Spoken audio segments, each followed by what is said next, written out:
Sergeant and Mrs. Smith, you're going to love this house. Is that a tub in the kitchen? There's no field manual for finding the right home. But when you do, USAA Homeowners Insurance can help protect it the right way. Restrictions apply.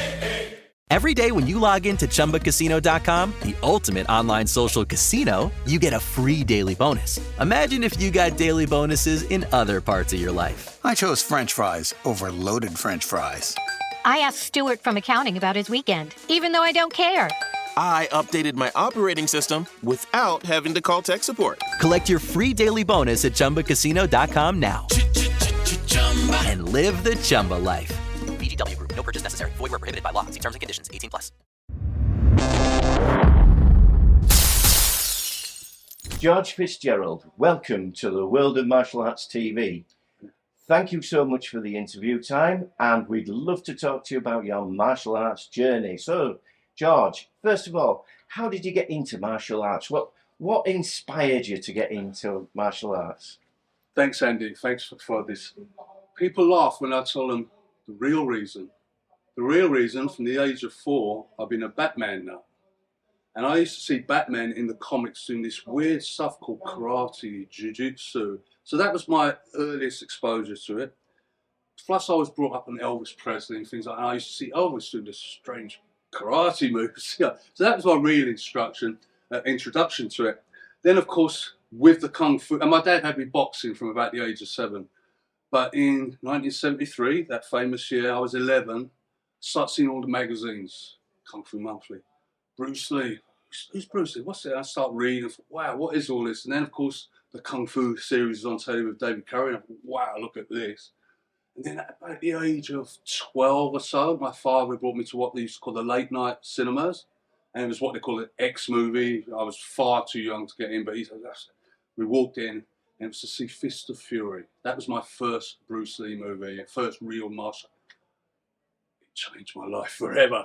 I come out of there, and I just want to be like everyone. I want to be like Bruce Lee. I want to be able to, kick everyone's butt, you know. It did change my life forever, and I've never looked back from that point on doing martial arts. I should have said before, I had already been, for about a year or so, I've been doing judo. So that was my real introduction to martial arts. I did about a year of Aikido and dabbled in a few other things. But then my real thing, again, trying to follow the Bruce Lee path.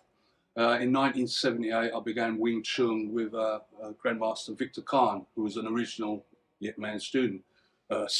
Monday, September the 25th at 8 p.m. in 1978, I was 16 years of age. I'd actually gone to him maybe a year before. It was so expensive, I could not afford it. So I started doing paper rounds and all kinds of part-time jobs to pay for it.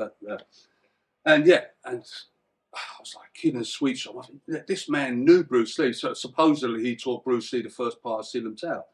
I thought, wow. So I stuck at Wing Chun for many years, several years. And at the same time, I was still, so we call it, dabbling in different martial arts. I've known people who know other martial arts. Like, for instance, I was mentioning my uncle, Irish, he went to America, become a citizen, joined the American Army, and he was actually driving around in a Jeep in Germany with Elvis. Come back to Elvis again. Also, when he was stationed in Korea, he became a black belt in Taekwondo. Now, when I say Taekwondo, and no disrespect to Taekwondo, it had no bearing on what I see as today.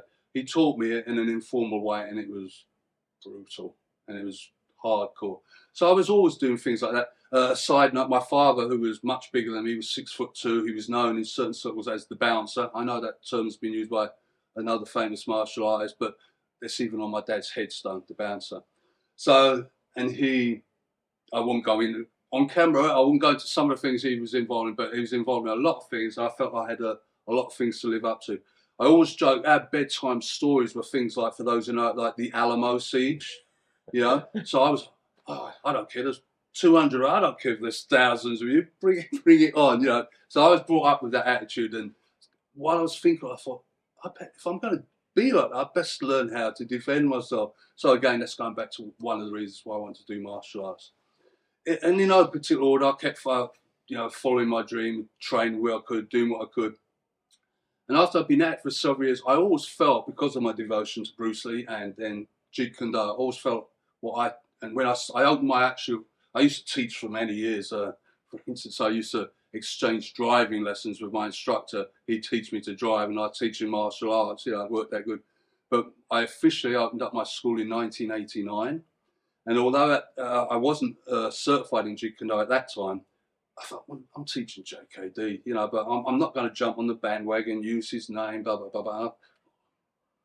It's corny, but I come up with the idea, okay, I'm going to call my school the Tang Lung Combat Academy. Tang Lung, for those who are Bruce, Tang Lung, is your name Tang Lung from Way the Dragon? It was his character name in Way the Dragon. So very corny, but to me it was still my way of referencing Bruce Lee at that time. I ran my school for many years and carrying on, always training, always the eternal white belt. And I trained in various things. I've again, no particular order. For instance, I've known Master Sken of Muay Thai, very famous in this country. Known him since about 1980. Did my first seminar with him in 1980. Become a crew and instructor in 2008 under him. And whichever martial art I looked at, I did. And my goal, I always say, punching and kicking, yeah, it's the tip of the iceberg, of that massive iceberg. There's so much more value, so what I call the warrior spirit, the black belt attitude. Having said that, my number one premise of doing a martial art is this effective in self-defense? Yeah, I love the sport, but it's not for me. The only time I involved in, I used to do a little bit of judo, and I think about 2 judo competitions, that was all. I did in the late 90s, I got involved in the Russian art of Sambo. That's why I got a broken arm from that, because I wouldn't submit in my first competition, pig-headed.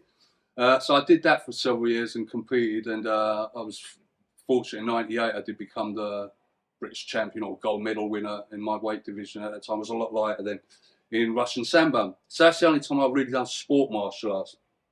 Because as I said, everything I did was, is this going to work in the, I hate the term, but in the street for realistic self-defense. Again, in the passing of time, reading about Larry Hartsell, but many people think he was Bruce Lee's toughest student.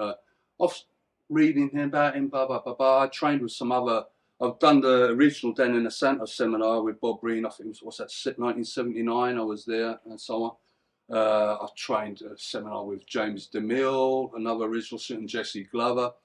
But then I was reading about Larry, obviously I always read about Larry Hartsell, and I thought, why don't I ask him to come to my school? I don't know why I'd never thought of it before. And this was 2004. Sent him an email. He answered almost immediately, which was, what? Cut a long story short, he came in 2004. He did 2 seminars at my school. He came twice that year. And then in 2005, the famous Black Belt magazine in America, they were running their very first festival of martial arts over in Los Angeles. With just anyone and everyone was there. And I was so surprised and honoured that Larry Hartsell sent me a message saying he's doing a seminar and he wanted me to come over to be his seminar assistant. I thought, wow, okay. So obviously I flew over there, stayed at his house, we trained at the Inner Santo Academy. And a little side note, some of the photos I put up on my social media, there's one of me standing next to Dan Inner Santo in his school. There was only 3 of us in the school. It was Larry Hartsell taking that photo. And then there's one switch around standing here with Larry Hartsell in the Inner Santo Academy, and it was Dan who took that photo. Anyway, so I was his assistant at this festival of martial arts, and I met so many other people. Early on, we mentioned Bob Wall. That's where I met him. Larry introduced me to Richard Bastillo, who later became my instructor when, sadly, Larry passed. So yeah, Larry passed in 2007, and 2008 I invited Richard. Well, Richard was over here doing stuff, and I invited him to do a seminar at my school. And from there, I started training under him. He did the seminar at my school. I flew over to Los Angeles to his annual conference. Again, I introduced such legends. I mean, and Richard was such a supreme guy, not just martial art. For instance, a mix-up with the flights. My flight was delayed with what happened. I got to Los Angeles, my luggage didn't. And my flight was supposed to sometime in the afternoon, didn't get till quite late at night. I thought, now what do I do? No one's going to be at the airport. Get out, blah, no luggage. There's Richard and his late wife waiting for me, and this was about midnight, He took me to my hotel, whatever. And later on the next day, he did bring me to the airport, sorted it all out, got my luggage. But that morning, he called at my hotel. He had a spare T-shirt for me to wear because I had nothing to change into, nothing. And he said, let's go to breakfast.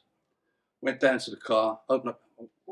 Sitting in the back was Grandmaster, Senior Grandmaster Kakoi Kanetti of Dossi Paris Eskrima, who I had remembered watching in the early 80s in the Way of the Warrior series on TV. And here we were sitting in the back of the car.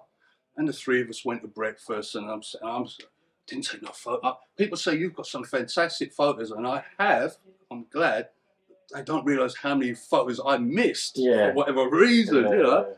I kicked myself. Anyway, so I did all that again, trained with, he'd bring in all different people, trained with Dan and again, and I met Gina Bell. This is going back a bit again.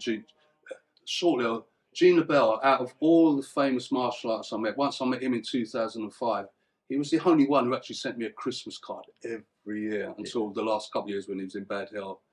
Great guy, but anyway, that's another side note. But so I went in 2008 to Richard's IMB Academy, went back there in 2009, obviously training with him and various other great people from JKD World and outside. I had Burton Richardson, he's a great guy from JKD, and various other people, and I loved it. I even led one of the warm-up sessions for the teacher, Goka, I'll probably say his name wrong, Goka Chivachian. He was due to teach a Russian Sambo class. He was a little bit late because Richard knew my Sambo background. I started the class, led the warm-up and everything. So, so that was great. Continued to train with him. Again, that's very sadly, I wasn't, for different reasons, I wasn't able to attend his last few seminars here in the UK. And then, like so many people around, I was devastated when he passed away in get this right. So when did you get your instructorship for under? First I was with Larry Hartzell in 2005. Right. And I always hold my hands up. It wasn't a full instructorship. It was a associate instructorship. Since his passing, his wife, she did send, and I don't know if this is true, said Larry wanted you to be a full instructor. She sent me the certificate and everything. And obviously, I didn't say no to it. You know, I was honoured. But when Larry was alive, no, it was the associate instructor. And with Richard, I was also an associate instructor. I should have been and could have been like the full instructor. Sadly, for different reasons, I wasn't able to attend his last several seminars in the UK, which I'll always regret. You know, anyway. From there, flip forward a few different years. I'd known Joe Louis, legendary Joe Louis, since actually year 2000 when I first met him in the United States, and I was on his. He used to have a private, what do they actually call it now? Private instructorship, where each month you get a video teaching you. It was the old VHS videos, and then it changed to each month. Oh, there's my letter. So I was training in that way through him and all the manuals and everything. And then he was over here in the UK, and I had him out doing a seminar at my school in 2011, and he was doing a few other seminars. And he actually, when he left my school in May of 2011, it was to go to, I think it was Thailand, to make a movie with Don the Dragon Wilson. And it was during all that period that it was discovered, sadly, he had brain cancer. So as that was all developing, he had an annual conference every year over in Florida, and for years I kept saying, yeah, I'll go to it, and whatever, I didn't. And I thought, I've got to go to it. Just got to go, because I didn't want to be thinking morbidly, but I thought he's got brain cancer now. So I went over to that in 2011, and that was mind-blowing, because we all know all the names of martial artists out there and their skill. There, apart from the names like Bill Wallace was there, Joe Louis and various other people, there was people whose names we will never know. Their skill level was so fantastic. I thought I trained hard, but I'm going to have to go back there and really start hammering away again. I'm just going to stop you there. Tell us a bit about your relationship with Joe Louis, and did he, because there was a lot of controversy between, we know he worked with Bruce Lee, and we know he was. He was a kind of a. I interviewed Joe, so I know what he can be like. Say no more. Straight in your face kind of guy. Lovely person, but said it as it was. Exactly. Yeah. So, what is your opinion, and how did you feel about what he might have said or might not have said about him and Bruce? Great question. I'm so glad you asked. First of all, just when I first saw Joe in year 2000, he's sitting at a table selling all his videos, And I was over in Florida with my 2 young kids at the time, and I went, oh, there's Joe Lewis over there. I'm a little kid. Who's Joe Lewis? And I walked over to him to introduce himself, and he had, for those who knew him, his knuckles were as big as my fist, each knuckle. And he had his fist on, and he just looked up at me. And I just, from my experience, if you want to call it street fighting, whatever, the way he was weighing me up, and I thought, whoa, I hope he likes me. Mm-hmm. For whatever reason, we clicked and went from there. Going back to your question, right, so I spent a lot of time with him. He was in my home and so on, restaurants, just the 2 of us, driving my car for long distance, whatever. And at first I was a bit, should I approach this subject? But I asked him, because from what I gather from reading about Joe and seeing in various YouTube videos, there's times when he loved him, there's times when he hated him. Talking to Joe, it was more a case of, again, no disrespect to any of the JKD community, which I'm part of. It was more the JKD community he didn't like, and the way that others would. He believed that virtually no one out there was teaching Bruce's stuff. And again, you got a lot of people saying, "What's JKD?" and some people, that's just a philosophy, which I disagree with, and so on and so on. He said, no one out there's teaching what he did. You know, that's one thing. So it was more the others that turned. Now the other thing is, to be the legend that Joe Lewis was, and he did so many achievements, there obviously has to be a lot of ego involved, as with Muhammad Ali or any sport. As with Bruce Lee, you know, people say, if you could meet anyone, living or dead, who would be, and most people think Bruce Lee. I'm not so sure though. I love Bruce Lee, but I don't know if I could deal with his ego. I don't know, but Joe had a massive ego. So why would he want to keep bigging up someone else? And I know many other martial artists who have come up with the same thing. You know, I can kind of understand it. But Joe said to me a couple of things. He said, there's never been another human being who stood in front of him who moved anywhere near as fast as Bruce Lee. No, not even. And Joe was a big guy, but he was very fast himself. Legendary for that sidekick. People knew he's got a sidekick, couldn't stop it, you know. But he said no one was ever as fast as Bruce Lee in front of him. That's one thing. He said to me, Bruce Lee was the greatest martial arts teacher he ever knew, without a doubt. You know, when it comes to the fighting side, he was a little bit more coyish, is that the word about it? He wouldn't come right out and say it. But just from my own gathering, I believe he knew, they all knew that Bruce was the real thing. And I'm talking about, no, not getting out there doing a point fight, not even getting into a full concept match. You're talking about real blood and guts, nasty, horrible business street fight. As far as I'm concerned, it was Bruce Lee. Anyway, and I have heard from different stories, I won't mention names, different people I've trained with, JKD people. They said, no, we did watch Joe spar with Bruce Lee. And Bruce was playing with him. I don't know. I love Joe, you know, I love Joe. But I love Bruce Lee, even though I never met him. The other thing I say, not just Joe, but to all of them, and the modern generation, somebody who was just an actor, but that generation who now say, yeah, but he never fought, he's got no, but none of them said it to his face when he was alive. None of them. The closest that comes to it, you probably know the story that one of Joe's ex-wives accused Bruce Lee of whatever, chatting her up, whatever the word is, and Joe went around to confront him at the door, bang, knocking on the door, having a go at him, and Bruce Lee said, Linda, come out, listen to what he's saying, you know. And from what I've heard, Joe kind of walked away with tapped his toe between his legs, which I hate saying because I love Joe, you know. I really do. Again, if he really believed that Bruce had done something, and what had he done to Bruce? Do you know what I mean? But I hate in one way answering that question because I love Joe Lewis, and he was brilliant, he's brilliant, and I love Bruce Lee. Maybe the last one I was saying it. When I was blessed to become a black belt under Joe Lewis, we were in this big banquet, feast, and the who's who of martial arts, because they all knew Joe's health. And Linda Lee was there. Now, she got up on stage and she was talking, and the things she was saying, the thing about, you thought she was talking about Bruce Lee, and then at some point she was talking, no, she's talking about Joe, you know, how everything else.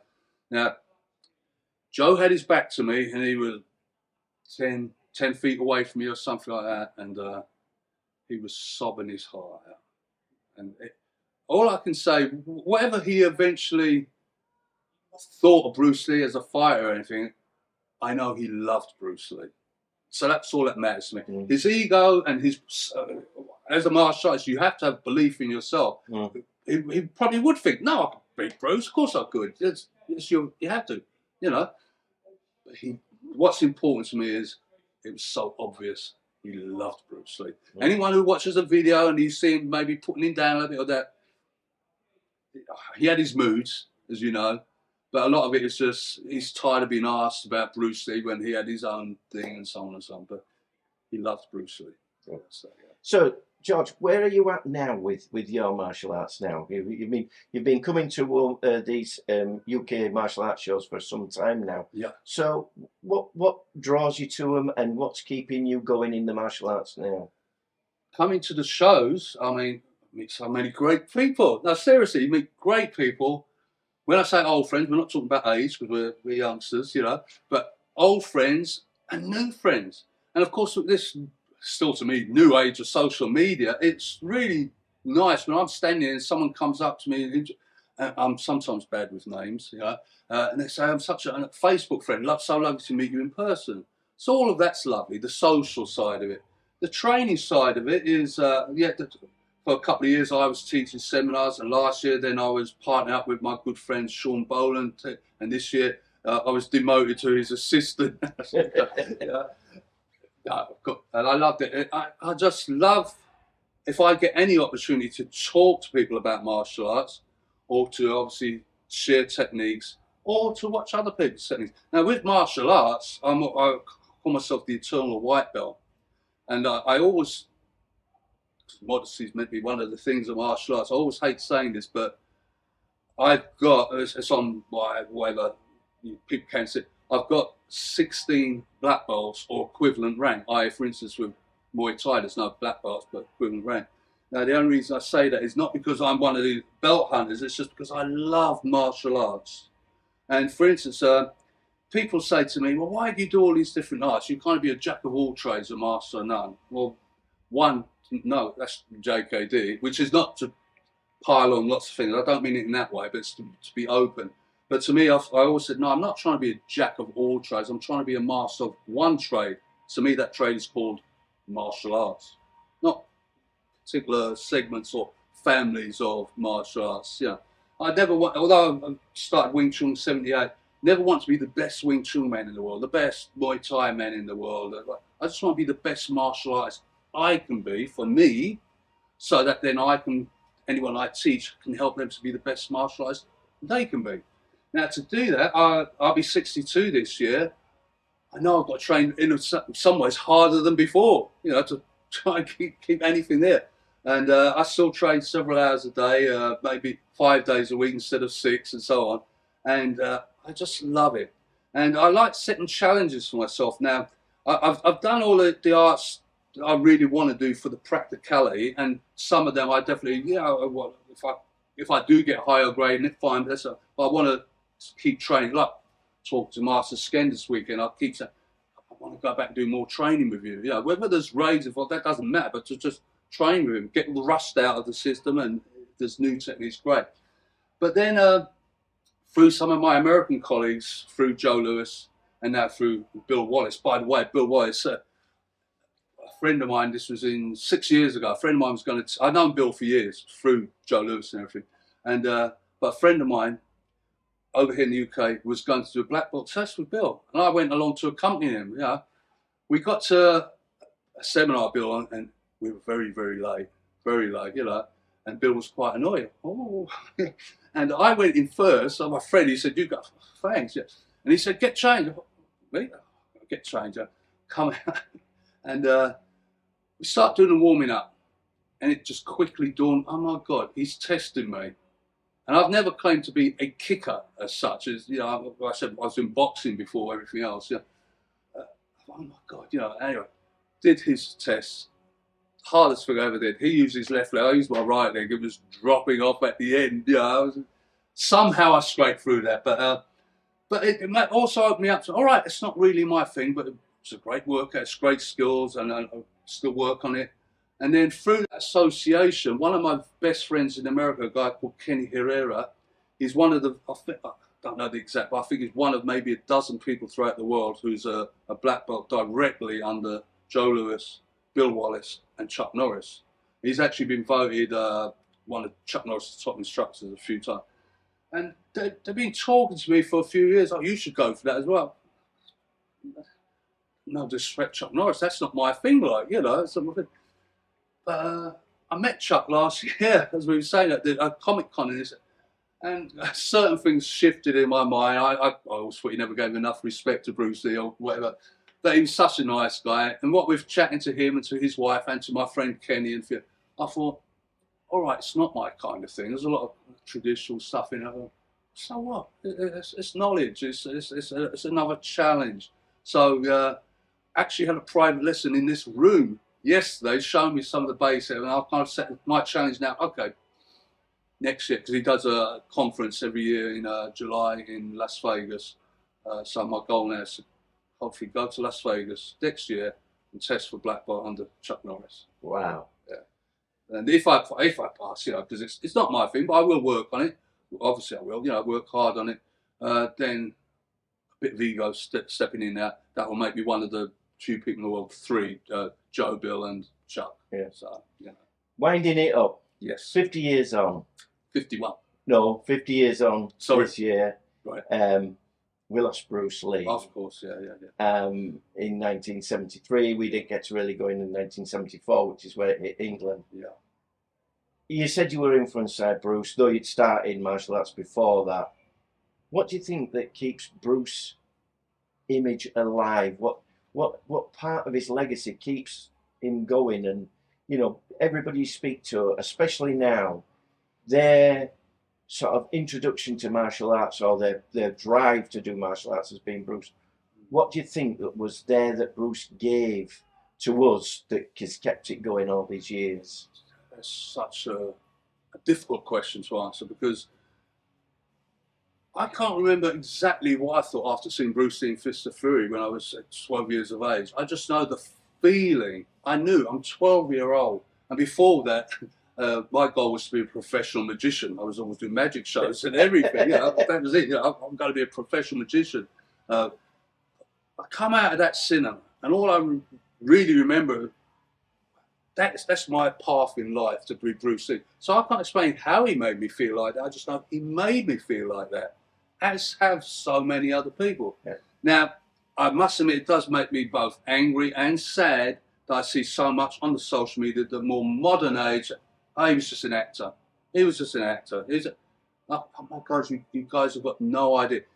Putting aside whatever they think or anyone thinks of his physical abilities, just bear in mind his influence.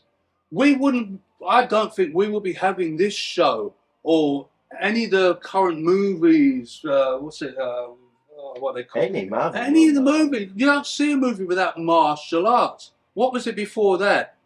John Wayne. I'm a big John Wayne fan, but yeah, that's it. You know, actually saw a little bit of, I remember Elvis, Roustabout, I think it was 1968. Well, that's karate, that's not fair, you know. So there's little bits of it creeping in, and the Kung Fu series, you might even say, I definitely don't. I think it would have been a flash in the pan. But boom, look how many years later, like I said, 50 years later, 51 years later, and sadly, I don't think his image or his whatever is as strong, in the sense that, like I said, a lot of people say, oh, he was just an actor, you know. But they still know the name, if nothing else. Who doesn't know the name of Bruce Lee? Yeah. Yeah. And where's the joke? So you think you're Bruce Lee? Yeah. Yeah. Yeah. His name, there's statues, is it Serbia? We all know in Hong Kong, but different places around the world where he's honoured with statues and things. Yeah. So I know people personally, I know people who've never in their life done martial arts. They're crazy about Bruce Lee. And I can't understand why they aren't trained, but they're crazy about Bruce Lee. A friend of mine, he's from Pakistan, and he said, not that many years ago, some years ago, he went to Pakistan. He was in some little village somewhere in Pakistan. He went to, I suppose it was a newsagent, but a shop, and he couldn't believe there's all these Bruce Lee magazines in some rural place in Pakistan. And I'm sure you find similar stories anywhere in the world. So I can't put down why. I mean, you can talk about not just the martial arts skill. It wasn't just the martial arts skill. The charisma coming out of his ear hole. Some of his early students, I can't remember the names, they were 6 foot plus. And they used to say, you walk down the street with Bruce Lee and they felt small next to him. It was just that charisma bursting out of his every pore. So he had it all. He had the martial arts skills, he had the charisma. And there's been a lot of great martial arts, some friends of mine who've made movies, and you look at them and think, yeah, okay, they just don't have that complete package, you know. To me, he had it all, the charisma, the martial arts skill. Who knows what would have happened if he'd lived longer? Everyone says how terrible it was that he died. Of course it was. Who knows though? Because people say, well, what do you think? I don't know, not mind reader. It might have gone to his head. He might have, who knows? It's sad he left us at the right time for us. Maybe not, obviously not for his family, not for him, but for us, sort of at his best, the most dynamic. You know, probably wouldn't have got too much better, maybe would, you know, but bang, look, even now I'm kind of getting all animated. I'm thinking, oh, it's just that, that's why I can't actually put my finger on what it is. It's just that, it just makes me feel like, you know, well, let's get up and train now, let's, you know. And so after 51 years of training, and I'll be 62, yeah, I just, oh, come on, I've got to do some more, I've got to do, you know, what can I do next, like, you know. And again, it's not a case of piling on art after. I'm not talking about that, because people also say to me, well, how come you've done blah, blah, blah, all these different martial arts? And, you know, don't you get confused? I say, well, no, because I'm very careful which arts I teach and even which teacher teaches that particular art. And I look more at the similarities than the differences. Again, as Bruce would say, there's only so many ways someone can punch and kick. Do you know what I mean? If you're talking about grappling arts, the same throws I learned in Russian Sambo and in Judo and I put in Japanese Jiu-Jitsu because everyone says BJJ that. And JKD grappling, like with that, same throws, different names, you know, and that's similar with lots of things. Obviously, there's differences, but I've always looked at what's the same. And then you have that little matrix, boom, boom, boom, boom, right, and that works. You know? And that's down to Bruce Lee. So that's the Bruce Lee influence. That's why I said right from the young kid when I knew nothing, I still felt I'm a Bruce Lee student. George Fitzgerald, thank you so much for your time. Thank you very much. Thank you very much.